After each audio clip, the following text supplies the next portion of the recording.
All right. Welcome back to another episode of Bring the Juice. I'm your host, Frank Dalena. Today, we got a hot one on the pod. Kenny Wiggins. He was in my mom and dad's basement. That's how long ago he was on the pod. That's what our production level is at. We have now revamped, resurfaced, and Bring the Juice is firing on all cylinders. Kenny, great to see you, brother. First we gonna rock, then we gonna fold, then we let it pop, don't let it go. Great to be here. Yeah. I know you're a little pissed.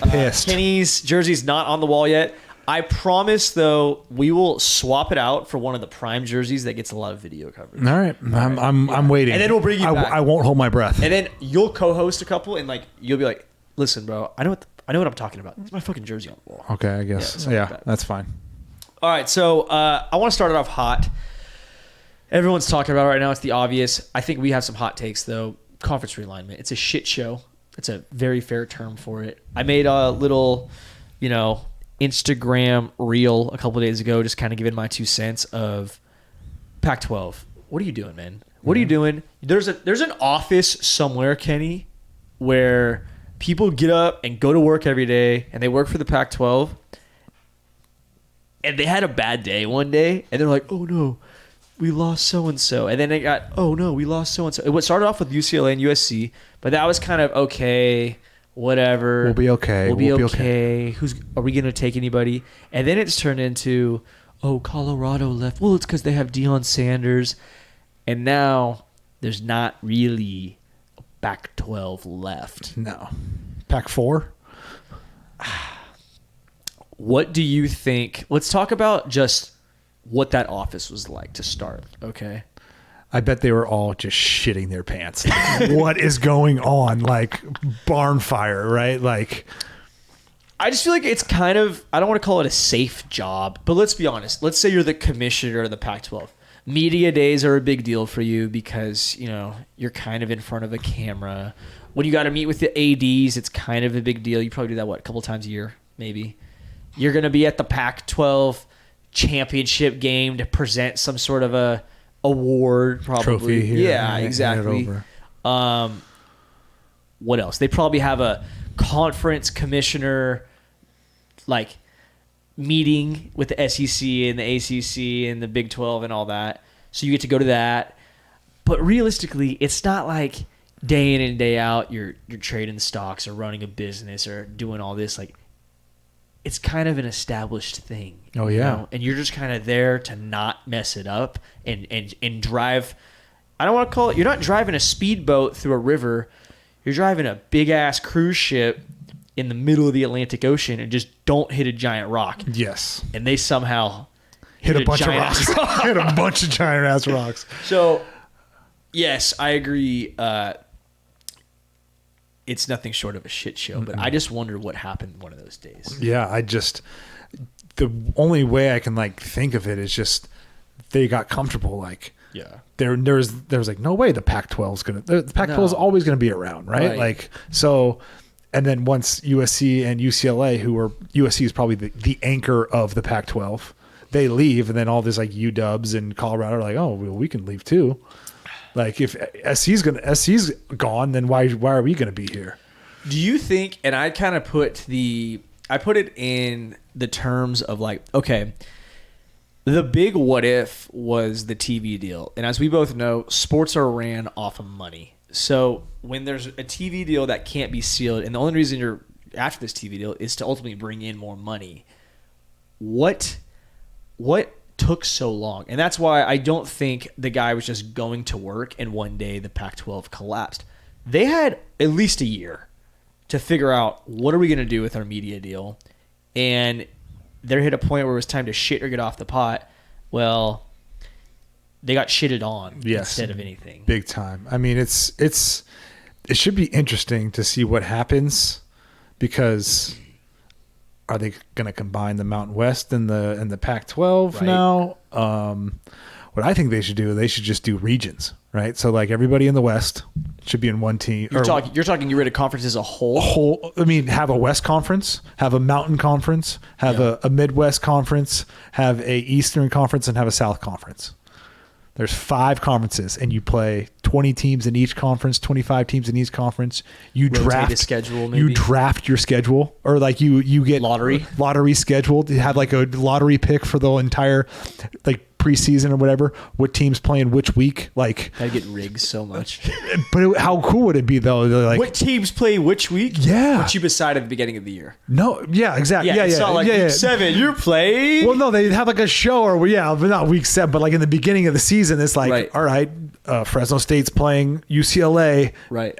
Week 2. Right. You know what I mean? Flip a coin home or away. Exactly, right? They would have to do some sort of like home and away thing. But like that would be sick. Go every other or something. Yeah, that would be sick. Like, so you're saying break it up into regions, create a lottery, make it to where that lottery decides who you play that schedule within your region. Yeah, and then so you have a pool. Then you have a pool, and then you have like East-West team or like North-South teams, whatever, 2 divisions, and then have a conference championship. So you have 5 conference champions, all get into the bowl games, and then you have 3 at-large bids for the 8 spots. It would be sick. It'd be sick. It would be so sick. Would it become biased though? Because 2 things. Okay, would it become biased because, like, let's just use Auburn, Florida, Alabama, and Georgia. I'm just thinking from a geographic standpoint. They would all be in the same conference. Yep. Right now, that would be the powerhouse without a doubt. Would they get pissy? But that's kind of already how it is. It's how it is. So basically, we're just saying, hey, Washington, hey, back step a few. You're basically saying, hey, USC, UCLA, you're coming back to the West Coast. Yeah. That's really all it is. Yeah. Texas, maybe, and Oklahoma, like, I get they're going to the SEC. I understand that move, kind of. But at the same time, really, Texas? I think Texas is not going to go 11-1. No way. Ever. They haven't in years. They haven't done that in the Big 12. Since 2005 or whenever it was with Vince Young. I know. Yeah. I don't know. So that's your final. That would be. I just think it would be really cool. And then it's like the regions are proud of each other. So now, you know what I mean? So you're now it's like each other. Yeah, not like, okay, the SC is playing whatever in the Big 12, like in Ohio, like travel would be different, or travel would be easier to stay all on the West Coast. It'd be good for both away fans and no the doubt. colleges itself. No doubt. And one thing the Missouri coach said, I forgot his name, but like he did bring up a good point in the sense of, and Kenny, like we know this from being a college student athlete, where traveling for football, it's kind of like, okay, you leave on a Friday after practice, and then you get back late as hell Saturday, realistically Sunday morning, and that's one thing. And traveling, long airplane rides, when you got to go fly to Hawaii, that sucks. I know Fresno State had to go play UConn. That was a shitty away game. But think of the other sports. Baseball, you got to go play a 4-game series. Yep. Let's say you go to UCLA, and all of a sudden you're in the Big Ten. Oh, you have a 4-game series against Maryland this week. And then you got to go back to UCLA and play a 4-game series, and then go back to. Then you go to Rutgers. Yeah, that's not great. It sucks. And I also think that I could see teams doing what Hawaii does, where like let's say they play back to back. Well, now you're gone for 2 weeks. That's hard to be a student athlete and not go to class for 2 weeks. Yep. If it matters to you at all. Yeah, for sure. I mean, I've done it a few times in like the NFL where we stayed over. We had 2 East Coast games and playing on the West Coast. We just stayed on the East Coast and practiced and did all this stuff, and it sucked. Like living out of hotels is not that fun. Yeah, like it was. I mean, and we didn't have homework in school, so like it sucked even when I didn't have all that stuff. Yeah. So having to have homework and miss it, who knows, they might have exams or midterms or whatever it is, So, right. You don't know what, and if you're a freshman who's in rec classes and English 1, okay, maybe it doesn't hit you as much compared to you're a 4th year, 5th year deep in your major where you have to, a class is offered, 1 time a week and you have to be there type of thing. It sucks a little bit. I get it. Kenny, before we continue, because I want to continue with this, I want to give a quick shout out to our partners with the American Pistachio Growers. If you want to perform like the pros, eat your pistachios, eat those nuts, kids. Pistachio season's coming up here pretty soon. Trees are going to start being shaken. I don't know the term on that. But pistachios, fresh pistachios, are coming to you soon. They're delicious. They're a great source of protein, great antioxidants. Coach Strength and Conditioning Coach Andy Ward was on here last week. said how he eats a literal handful. That's his measurement. A handful. 30 minutes before he goes to bed, sleeps like a baby. Really? Yeah, check it out. You a pistachio guy? I love pistachio. Check out Kenny Wiggins eating pistachios. Might be my go-to nut. second favorite. Second favorite nut. Yeah. I don't want to know what your first is, but Kenny, let's go back. Use your imagination. Conference realignment. Let's talk for Fresno State because the people are itching. They want to know. We talked shit already on how the Pac-12 is a bunch of dumbasses and couldn't get the job done necessarily. Unless we go to the Pac-12, we're happy to go. But is it a situation where would the Mountain West just absorb what's left of the Pac-12, or would the Pac-12 invite the Mountain West? I mean, I think that's either or. It's going to be the same thing. Well, right? Like, this was my question that I was trying to get at. Fresno State wants to advance to one of these other conferences to become a quote-unquote Power 5, right? With the Power 5 becomes a little bit of a status. You look at a team like Cincinnati and a team like Central Florida, UCF, that they've been on the Group of 5 level. They've had success. They've made a lot of noise. They got the promotion to the Power 5.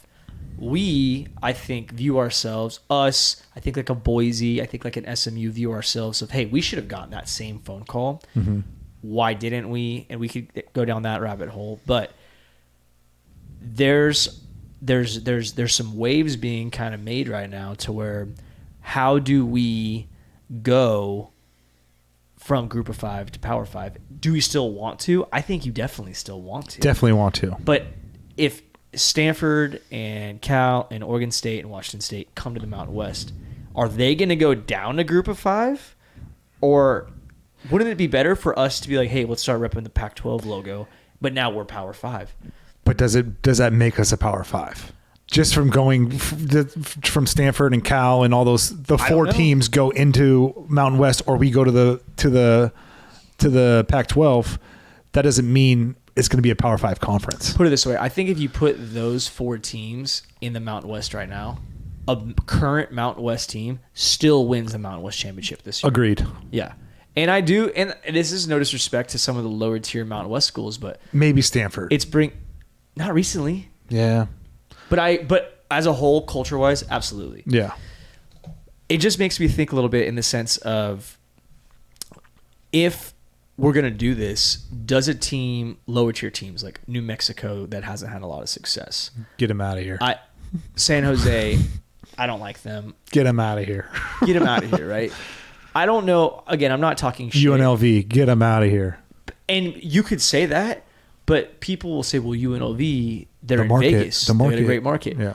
I don't think the market should have anything to do with anything. And here's a hot take here, okay? Let's use an example like Nebraska, Alabama, maybe Auburn, things of that nature. We've been to Alabama. We've played football in Alabama. If you take the football team, the Alabama Crimson Tide, out of Alabama, it's not like it's some great market of industry that could blossom for this is a powerhouse college football team that should grow here. It took years and years and years and repeated success in order for them to gain that reputation as a conference.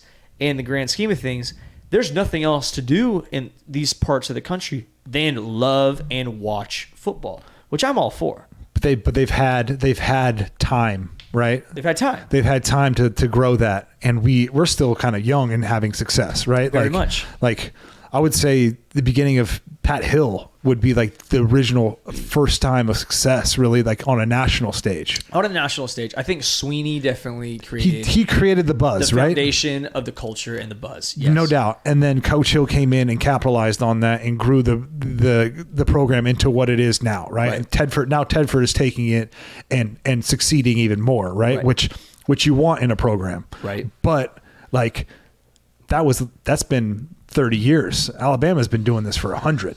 Yeah. You know what I mean? So it's a long time. So it's like they've had a long time to grow that, and we're not even there yet. Like, there's a reason why they're Alabama. It's because they've had this time to grow and all that. Like, they've had greatness. Forrest Gump was playing for Alabama. You know what I mean? You know what I mean? Great take. You know what I mean? So like you look at that, like in the 60s, like Fresno State was nothing.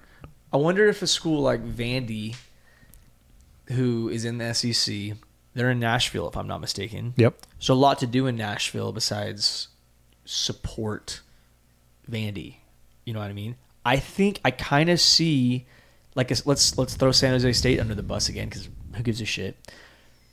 People from San Jose State are not passionate about San Jose State football. No. They are tech bros and tech hoes and everything in between. Yeah. They're not. They don't care about how good the Spartans are this year necessarily. They have other distractions and things they'd rather do on a Saturday night than go to the football. Yeah, it doesn't matter to them if they win or lose. It doesn't matter to them. I think even you throw a San Diego State in there. Yep. People in San Diego, they're not itching to go to San Diego State games. Trust me, I know. Yeah. They weren't itching to go to Charger games either. That's what I'm saying. They weren't itching. Okay, there you go. Yeah. So, Fresno, I don't want to compare us to Tuscaloosa, Alabama, because I think we're different than them. But it's one of those situations where it's like, we kind of do have that culture and room to grow like a Lincoln, Nebraska or something like that. Yeah. There's definitely room, right? But what makes that growth, right? Money. Winning. That's all it takes. I don't know, though.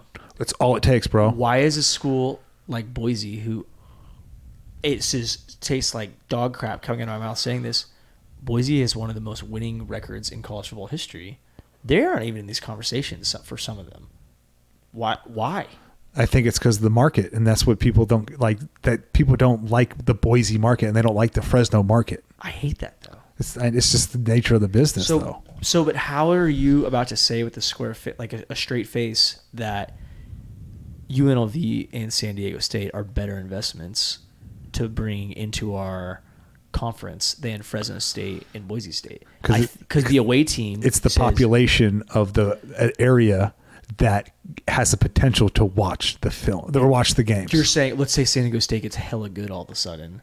Now people go to San Diego to go watch San Diego State. It's the TV. It's not the butts in the seats. It's the people who watch it on TV. Fresno State was leading that too, though, in the Mountain West.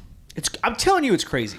Yeah, I mean, I don't know, but Fresno, I think Fresno's pretty capped out of like the amount of growth that Fresno's going to have. Like we're not gonna grow to be a 5 million population city, right? No, yeah. Like San Diego is like there, right? You know what I mean? I don't know if they're 5 million. That might be a little too high, but like we're not math guys. Yeah, not math guys. But their population is going to dwarf Fresno. Yeah. Right. Like, and same with UNLV. You know what I mean? Vegas, exactly. They're going to just dwarf Fresno, and Fresno will never get to that point. Right. And that's what people are saying. Like Fresno's not going to get there. We're going to sit at 500,000 for the next 30 years. Yeah. You know what I mean? Yeah. And San Diego State and UNLV, Vegas and San Diego already 2 million, 3 million plus, or whatever it is. So it's just that's what I think they're saying. I don't think there's a right answer. I think it's a fun debate because there is no right answer. Yeah. But at the same time, it's a fun debate. I don't know how many more of these giant swing of conference realignments there's going to be in the next 20 years. Yeah. You know, it might become a thing where right now there's oil in the pan and it's cooking and shit's going everywhere and it's the Wild West. Arizona State, Arizona, they didn't think they were going to another conference. All of a sudden, they're like, hey, can we come? Yeah. Boom, let's go. And I think Big 12 basically said, hey, we know what you're doing, SEC, Big 10. You're trying to start tapping into the big dogs. Well, we're just going to have the most people. Yeah. That's like you guys might have some high-value players over here. Well, we got some pretty darn good people over here. And if you look at those teams in the Big 12 right now, they're pretty feisty. Mm-hmm. One or two of them is going to be a top 10 team every year. Could be. Yeah, could shock somebody. You know what I mean? Shock somebody. Get hot. Maybe they have a little bit more pool to be like, hey, we're a Big 12 team. We're not a American team or something like that. I don't know. Interesting to talk about. Before we continue, I want to give a quick word from our friends at Manscaped. Shout out to Manscaped. If you want to take care of your family jewels like 8 million men in the world, trust Manscaped with this exclusive offer just for you. 20% off and free worldwide shipping. Use code BRINGTHEJUICE at manscaped.com. If my math is correct, that is 16 million balls. Again, 20% off, free shipping, with code Bring the Juice at manscaped.com. That's 20% off, free shipping at manscaped.com. Check it out. Manscaped, you know, I use their products regularly. Today, I want to emphasize how good their body wash smells. Their body wash is very nice. You know what? It stays on for a long period of time. I work in an onion field every day, so I get a little stinky. So you smell like shit? I smell like a guy who works in an onion field every day. And I come home, I take a nice shower. I always end with a nice lather of my Manscaped body wash. I get out feeling refreshed, smelling good. I bet. I wake up the next day, I'm driving. I'm like, what's that smell? Smell my arm? Oh, that's just that Manscaped body wash. What's the scent? Delicious. What's your scent? You know? My scent? The scent of the Manscaped. I think it's just called manliness or something like that. Oh, okay. Awesome. All right. Groomed. Another little hot take here. So, did you watch that Johnny Manziel documentary? I did. Yeah. Let's I don't want to spoil it too much for the people who haven't, but I think there's Let's spoil it. Let's spoil it. There's 2 bullet points I like to brush on. First of all, he's the man for what he did in college as a freshman, sophomore year, going in Alabama, doing what he did. That's a lot. Yeah, no doubt. A guy his age, baller. But the ones that I wanted to talk about is the no film to start. Oof. That's crazy. Crazy. I don't understand how you could do that. Me neither. As somebody who is a quarterback, especially, I think if you're, you know, a third string, whatever, any position, you're still watching film. Oh yeah. I don't know how you don't watch film. I mean, one, like, super selfish, right? Like, super selfish. Yeah. You're out there, like, some of these guys, like, his teammates who he's playing with are relying on him to, like, make them look good as well, right? Right. Because they're doing everything they can to make him look good. And if he's not doing what he needs to do to prepare, especially at the quarterback's position, right, I would have been so mad. Yeah. Like, just putting that out there, because the O-line and the quarterback are one, right? Like, right. If I was playing in front of him and I found out he didn't watch film, people probably would have fought him. Yeah. I probably would have. Yeah. Yeah. Like, you're not taking this shit serious? I wonder if you got any calls. I wonder if you got any calls from former O-linemen and stuff like that. Probably not, because they're just like, it's over. They now. probably knew too. But in the grand scheme of things, like, man, dude, I couldn't even imagine. Like, Joe Thomas, right? Sure. Right? He was his left tackle. Like, yeah. Stud. Hall of Famer. One of the best left tackles ever. Iron Man. He didn't miss a practice. Yeah. Didn't miss a game. Yep. And to have him, like, his quarterback in there, it's supposed to be this new franchise quarterback. Well, because you're just like, your little punk. Yeah. Right? Like, who gives you the right to act like that in this setting, right? Like, whatever, do it at your college, whatever. But this is like taking this grown man's. This is how much I'm paying for my family. Yeah, this is how my kids are going to eat, and how my kids' kids are going to eat. You know, like, this is how I got to, like, provide for my family, and not a lot of people make the money that Johnny did, right? Like, in the beginning, like, when I was playing, I wasn't making Johnny Manziel money, like, you know. First round draft pick. Very few people his age in any occupation were making that type of money. Exactly. So it's like, to take that for granted is just, like, unbelievable, and to have, like, to let all those people down, and to have that, like, stigma, and just be like, I don't care, I watched zero film. Like, that was like, all right, dude, this dude's a dickhead. Yeah, it wasn't like, he was proud of it. You know what I mean? Like, that's what it was like. Yeah. It kind of, being a guy, I was at the point in my high school career where watching Johnny Manziel play football encouraged me. He was the definition of electric, to where, like, encouraged me to want to play college football, because I was like, that guy's living the life right now, you know? And like, I would love to have Johnny Manziel on the pod and chop it up about mindset and talking about, he doesn't have to dive into all the shit he did on the documentary necessarily, but he went through some demons. He went through some struggles, and I think he is trying to find his way out of it.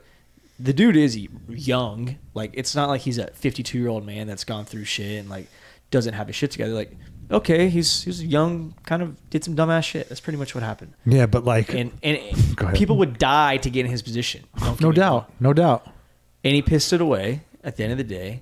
And I'm not saying it's easy to be a quarterback in the National Football League at all, but you want to be I don't want to say you want to be a good role model, it's just you can't do that. No, you can't do that. You can't, especially if you have teammates and stuff depending on you to do your best, right? To do your best. You know what I mean? And there's also, we've talked about it before, like there is a stigma of the political side of the Browns are like, hey, we invested millions of dollars in you.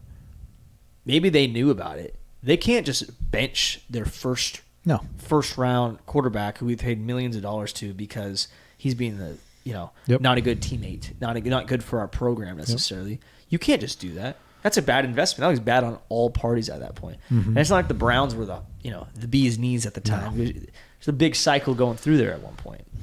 But also on the flip side, what a fucking life. That dude was living, bro. What about that dude was living. It might not have been good, but he had some stories to tell. He was in a Drake song when he was like 19 years old. Bro, could you imagine? What about the fake oil money? Nobody Googled or did any research? I think so. His grandpa allegedly was in on it. Yeah. But what a thing, man. My whole thing is, okay. How does he still have his Heisman and Reggie doesn't? Ooh. You know what I mean? So would you rather this be take Johnny's Heisman away or give Reggie his Heisman Give Reggie his Heisman back. Because that money didn't help. Especially him in win the Heisman. Now, it's crazy. Yeah, the money didn't help him win the Heisman. He still went out there and he was still balled, right? Like, yeah, did he break the rules? 100%. But like, there's been guys that have openly admitted to this. Yeah. That's one of the cool things about podcasts. Guys are like, dude, I used to get a brown paper bag. Yep. I'd look at it when I got home. Yeah. It'd be in my locker. Shit, man. I never got it. I was going to say, Fresno State didn't get too many brown paper bags. No. Especially O-linemen. What about, speaking of more kind of living athletes out there, how about our boy Phil Mickelson? Golfer. Yeah. A little bit of a gambler. Just likes a good wager. Yeah. What I saw two statistics that I'll bring up.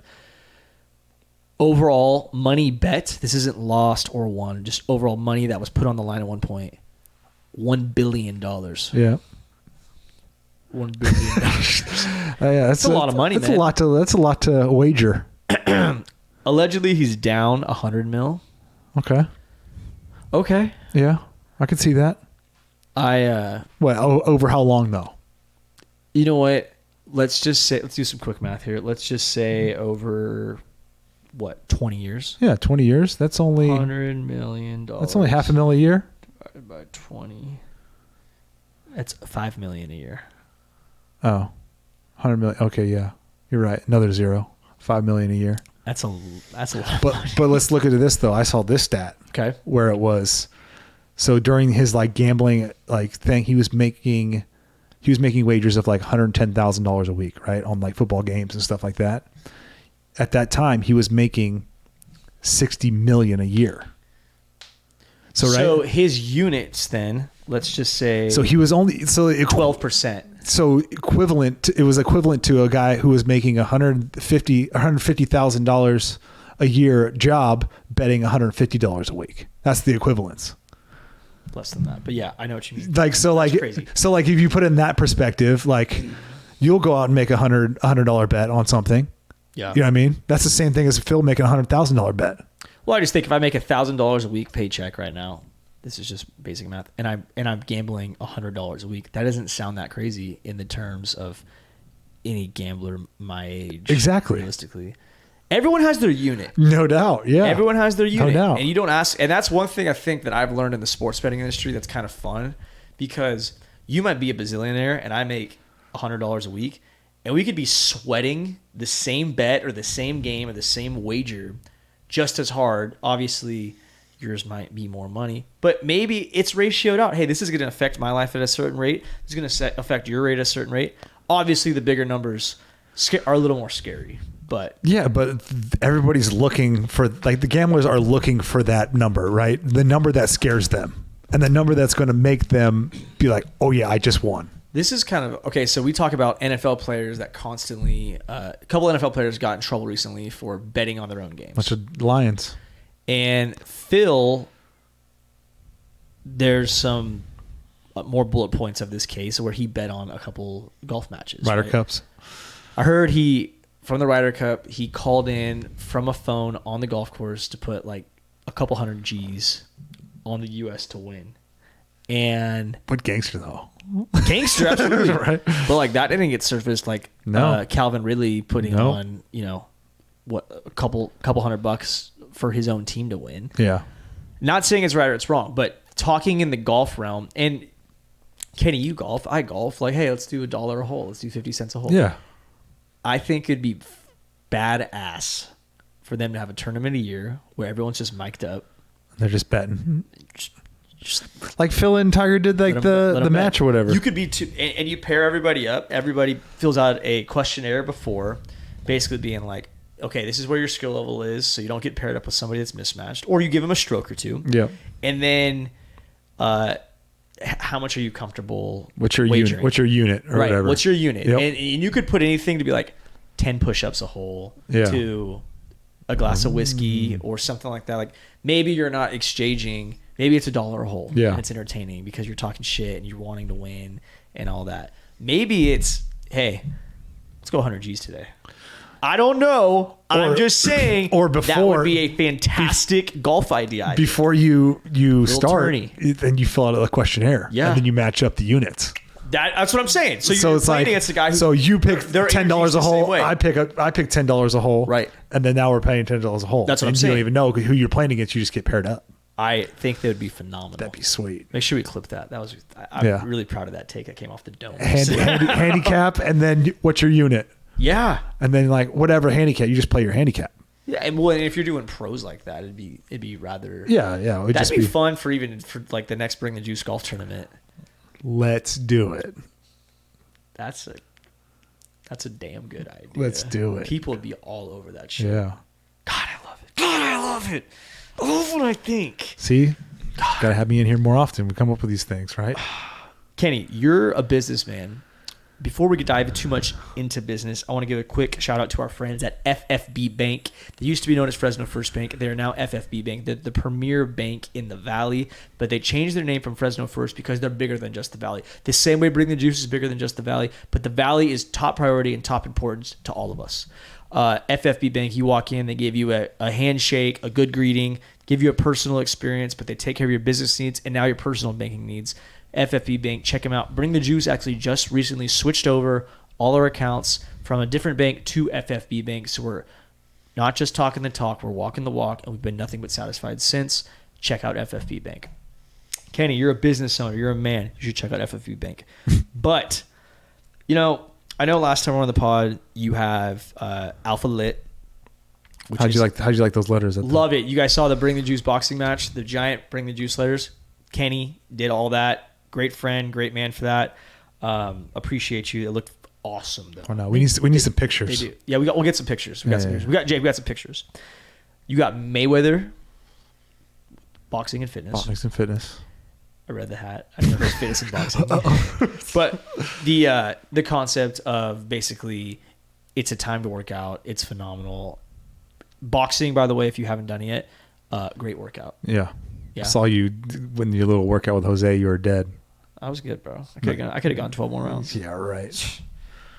I want to know though, in all your business ventures and in your time in the NFL, at what point, and I know it's different if you have Johnny Manziel money versus like I'm grinding off and on practice squads, grinding off around teams, bouncing around. Your kind of flexibility, your piggy bank basically to make investments. But at what point do you say in your NFL career, hey, this is where I'm at. I want to start looking into business ventures. Was there a specific day or time period where you thought you were ready? It was probably in 2014 when I was cut and I was home the entire year. I was like, all right, kind of like sat back and thought about what's next, because this could be it. And right. I could not play football again. Right. So, kind of started thinking there. That was when I first bought my first, rental property. So dove into that without knowing anything, just bought one before I even bought a house for myself. Hey, I'm going to be an investor. Yeah, just going to invest in rental properties and do all my kind of stuff like that. And then still have that to this day. It's been killing it. And Good then for you. yeah, and then kind of picked back up in the NFL, because so I put all that stuff on hold. And then kind of when the writing's on the wall, you kind of know, right? Like, Sure. I'm getting a little older. Body's not recovering as fast as it used to. I'm still mentally sharp, like out there and competing with everybody mentally, but the physical side of it is a little bit different, right? Because all these young 20-year-old kids coming in, bunch of punks, right? But yeah, so I kind of knew like the writing on the wall. Like after year 9, I was like, okay, like, and that's the year I tore my bicep. So I'm like, all right, I gotta figure this out. What's next? And that's kind of when I dove into Mayweather a little bit more. I saw it one day and I was just like, let's just get into it. One of my old teammates was basically the starter of Alphalit. Wow. Yeah. So he like, his wife started the entire thing. There's like 150 locations throughout the country. She franchised them all herself. Like, so there's a bunch of NFL guys that own Alphalits all over the country. That's smart. Yeah. So they're awesome. Everyone loves dude, them. it's crazy. It's such a good, It's a good gig, it seems like. it's a good gig. Yeah. It's a good investment. Very, low overhead and high return. Let's say that Good. on the investment. Yeah. But yeah, just like that, the time where it was like, okay, like, I'm not getting any younger. It's time for me to like find something new, find something that I can like dive into and kind of find a new passion for. Mm-hmm. That's still ongoing. Mm-hmm. So I'm just still trying to figure out what's like the best possible fit for me. Right.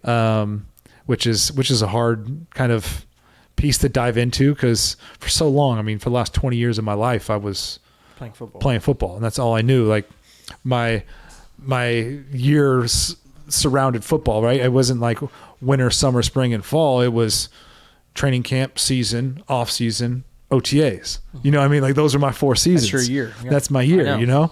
So and the same thing with Time flies by. college football too, right? So it's winter ball, spring ball. yeah. So now summer, I have all year to do everything I want to do. Right. So it's finding the right mixture of taking a little break and having fun and staying in my businesses and doing all this kind of stuff, which is weird. I've never had it before. I've always had a schedule. I've always had to follow like a routine, right? So that's someone else makes the schedule. Yeah, someone else makes the schedule, and if I can't fit what I want to do in that month I have off in July, just don't do it. Don't do it. Can't do it. Any of my friends getting married in August through January? Sorry, Sucks. bud, can't go. Yeah. Like, you know. I knew that when I planned my wedding. Right? Yeah. So like that's a lot of people plan their wedding, but my buddy's sister planned her wedding at my bye week, so I could go. You know, so it was like, there's something. Yeah, it's crazy. So I mean, it's weird having all the time now to look forward and move throughout the whole entire year, right? So it's weird. I didn't play in the NFL, but we talked about that structure and that schedule. I think one of the biggest things for student athletes is, like you said, you're so used to, even from a young age, of being a competitor. Maybe it wasn't even just football, sports. You're used to, you go to school, you go to practice, maybe you do extra work, you come home at some point, you eat, hopefully, and you go to sleep eventually, right? Then you do it again the next day. And as you progress, you keep going. If you play at that college level, it really is, I have class and have practice. There's no time. Maybe you get like one day off for 4th of July. If you go to a bowl game, you got some time after that bowl game until July 10th. Yep. But mentally, you're thinking at the same time, I don't know how you were. As a freshman, it was like, oh, I'm going to take these 2 weeks off. I don't need it. There is, though, a piece of me as the older I got, I was like, you know what, man? I took those 2 weeks off. I feel like I lost a step on my muscle. No doubt. I feel like I'm not as conditioned. Now, maybe I could take it easy a little bit, but you still got to do something. You got to move. Go for a walk, stretch. Maybe just go, hey, I'm going to go run this hill 10 times today, and that's going to be me. Yep. That's all I'm going to do. You could take a load off and all that. I recommend, I always like, I got to get out of town for a couple days at least. But it really never ends. And when you're on that consistent schedule, your seasons, like you said, are different. when that's taken away from you, you're kind of like this in this free fall of what am I supposed to do? Again, one of the things we talked about on Bring the Juice. Some guys go off the deep end because of it. They don't have any structures. They're like, I don't need to set an alarm anymore. Bet I'm gonna sleep in till 10. Yep. I don't got to go to bed early because I got to wake up at 5. All right, I'm gonna stay up till 2 and play video games. Who gives a shit, right? Yep. I'm gonna eat whatever I want whenever I want. Well, that's cool when you're running and burning 10,000 calories. I know that's totally off, but you're burning a shit ton of calories. You can eat whatever you want and probably drink whatever you want, and it's gonna hurt and help you in margins, but you're not going to eat whatever you want and gain 30 pounds. Because of it. Now it's like, hey man, you kind of got to take a little bit of care of yourself. Yep. You better stretch a little bit in our old age. You know, you stop lifting, you can lose some muscle pretty fast. Oh, I'm feeling it, bro. Me too. And guess what? You're not as motivated to put it. I want to get back in that shape. What for? For what? That's the thing. Like, I talked about this all the time. Like, people are like, "Oh, you like, do you still like lift like you were playing?" I'm like, "No, I haven't put 225. I haven't put over 225 on my back since 2 years from ago." Yeah. You know what I mean? Like, I haven't, or 225. I'm never going to ever again. Like, I have nothing to prove to anybody anymore. You know what I mean? Like, I don't need to go under the squat bar and squat 500 pounds like I did 2 years ago. Like, there's no way. There's no way. It's not worth it. Your chances of injury is higher. And guess what? When you get hurt, the older you are like this, one, you don't have the resources of just going into a training room every day and getting whatever you need. You just sit down on a table and you'll get cupped, scraped, game ready, moon booted, ice tubbed, contrast, needles, stem, you name it. It doesn't matter. They got the best of the best right there in one spot.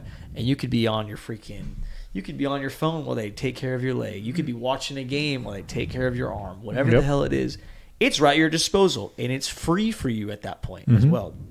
Now, you've heard something. I mean, there's not that many places to call. It's gonna cost you some money. Yep. And you're an old guy living in society, limping around. Old guy. That's what I'm saying. 35. That's what I'm saying, though.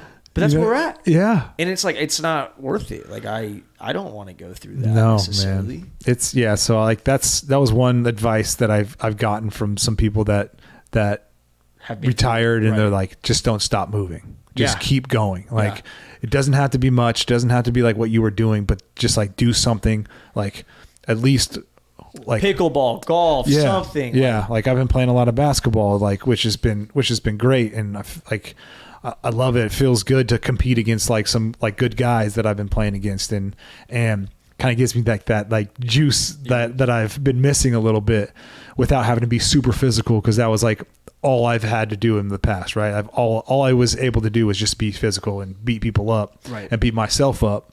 But now it's like, okay, I can play basketball and don't have to like put my head against somebody else's head and for 100 times a day. You know what I mean? It's a different game. And like, I don't know if you miss it like at times. I do. Yeah. I do. I miss it for sure.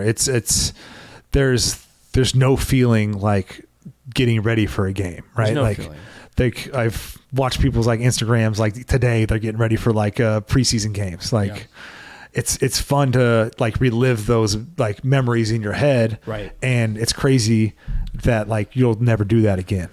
It's hard to reciprocate that. They'll build up that energy, literally that juice, like that. Just you can never recreate it with anything else. I don't know how you can. I would say the two things, like I said, I miss is that game day build up, and then the boys, the locker room. Yeah, the like, and like that includes. I got two brothers right now going through fall camp. One of them, it's their fourth. The other one, it's his first, right? So there's two sides of the spectrum. Yep. Fall camp's not as hard as it used to be. There's no double days and stuff like that. So, really? Yeah, NCAA got a little soft on us. But damn.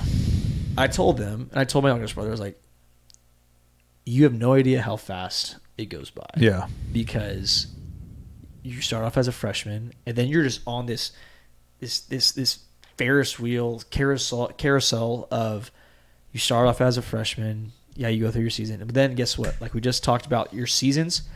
You go through your first winter ball. You go through your first spring ball and spring game. You got a couple weeks to lift. Then you come back for summer a week later. And you go through the summer workouts and the runs and the stadiums and the lifts, the competitions. Then you got fall camp again. Then it's a season. Before you know it, you're not thinking, oh, I went from a freshman to a sophomore. Before you're like, shit, man, my senior night's this year. Yep. And it's crazy how fast it goes by. And it just does. Yep. You're just in this realm. So when it's taken from you, it's tough. And when you're in it, it's that old saying of, you wish you knew you were in the good times while you were in them. For sure. And like, luckily I was able to play for so long, right? Like a lot of like my college teammates or even like my high school friends, like didn't get the opportunity to play college ball or college teammates didn't get the opportunity to play the NFL. Right. So it's like I had a 20-year window to make all these memories and meet all these people, do all these things, where some of these guys had 3 years, 4 years of high school and then 8 years of college and high school, and then nobody else played after that. Like, dude, it's a lot of football. Yeah, it's a lot of football, and like I'm so glad I had the opportunity to do it, and like it was so much fun, and I wouldn't change it for the world. Ah, man, I wish I could have been teammates with you and Danny Woodhead, man. Oh yeah, it was fun. Old boy Danny. Danny's my guy. I'm trying to get on that Christmas card list this year. It's pretty funny. Out of all the guys you played with, who was one of the top dudes that you crossed paths with? As what? Like, let's call it a pro career. Randy Moss was really cool to play with. Really? Yeah. He was really cool. What's it like playing with Randy Moss? He was like larger than life. It was the end of his career. Last year of his career, right? He was like on his way out. Like, this is the last stitch to try to get a ring, right? We're at the 49ers. We ended up going to the Super Bowl and losing. But it was like he was so genuine too. Like, he wouldn't like he wasn't when he was young, because he was older, and he saw like the young guys and were like trying to help. There was one young wide receiver that he like took under his wing, and like he did everything that Randy Moss did, right? And like Randy loved it, right? And like, so he would like swim with Randy. Like Randy would like swim, like that was his conditioning, right? Oh. He would swim in the pool. He'd swim laps, and he'd be able to swim under the pool like back and forth like 4 times with one breath. Wow. Yeah, it was like freak stuff. And like one day, we were sitting in the locker room, and we had just gotten back from the AFC or the NFC Championship. We just won. Mm-hmm. And on the plane, I asked him to sign like my ball, right? Like my team ball that I was having everybody sign. He's like, nah, Wiggins, I don't do autographs. And I'm like, whatever, like it's fine, sure, like whatever. And so he gets this like box of Topps cards, right? Of like back of him playing like with Minnesota.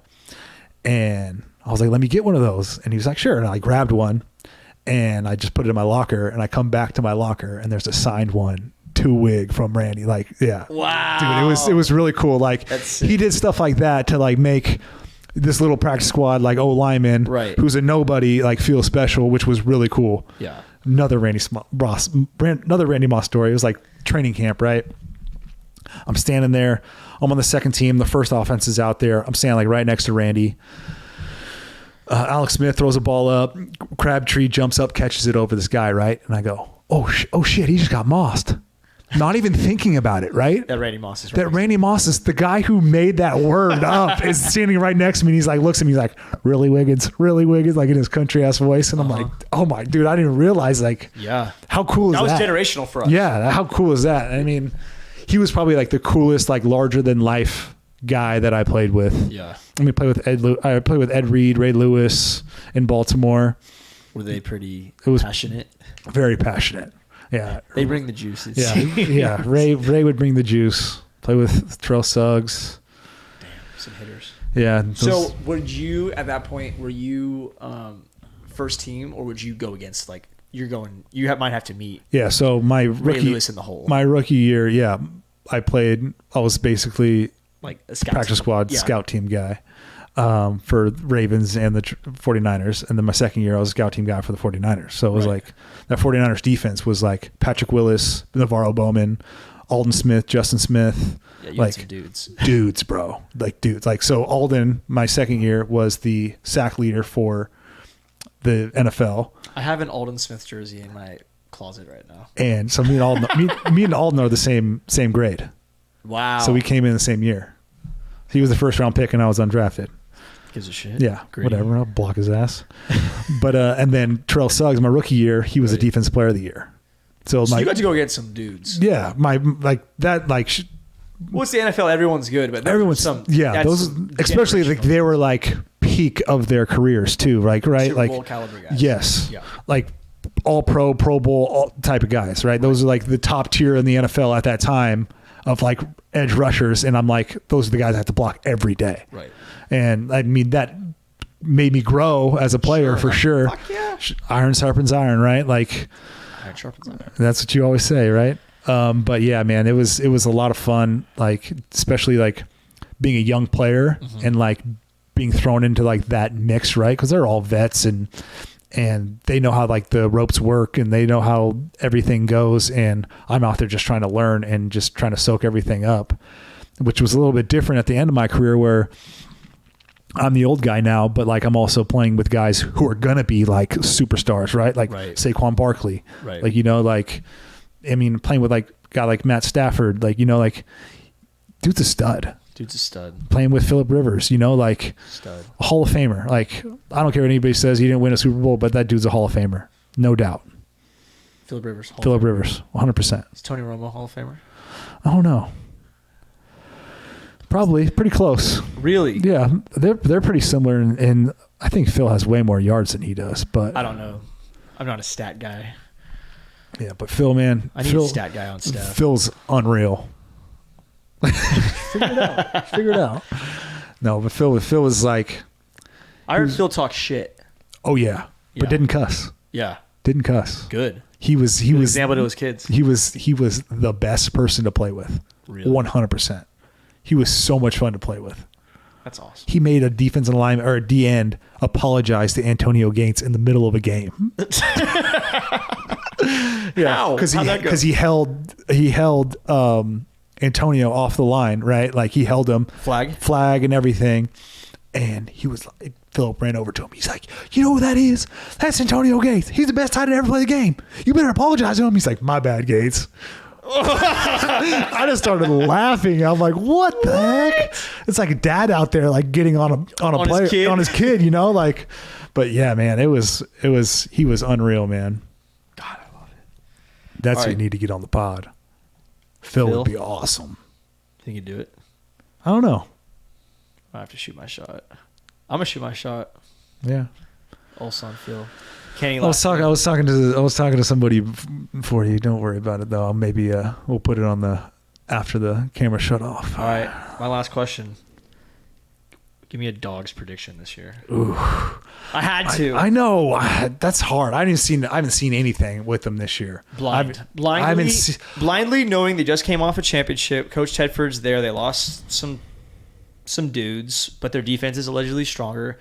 But I think they're going to revamp. They also have 2 Dalena brothers on the team now. Okay. You got to account for that. So that's a negative. No, let's see. I mean, I think the biggest, I might be just biased, but the biggest question mark is going to be the O-line. It is every year. Yeah. If they're locked down, I think they'll be great. Yeah, that's fine. If they struggle, they might struggle. That's the thing. I don't know. I haven't seen Keen play, or we saw a little bit of Fife. I don't know who the quarterback's going to be. That's why we have fall camp. That's why we have fall camp, exactly. And I've heard it's closer than people think. Good. Yeah, which is good. I want to see. I want Teddy in a pinch. Yeah, I want to see a good competition. You know what I mean? Cream rise to the top. Always does. But yeah, we'll see. I mean, how many games to play? 13? 12. And they got. See, I think I can see him going like a 9-3, 8-4. Oh. I could see it. 9-3. I think they're playing in the championship this year. I think so too. I think they might drop one early.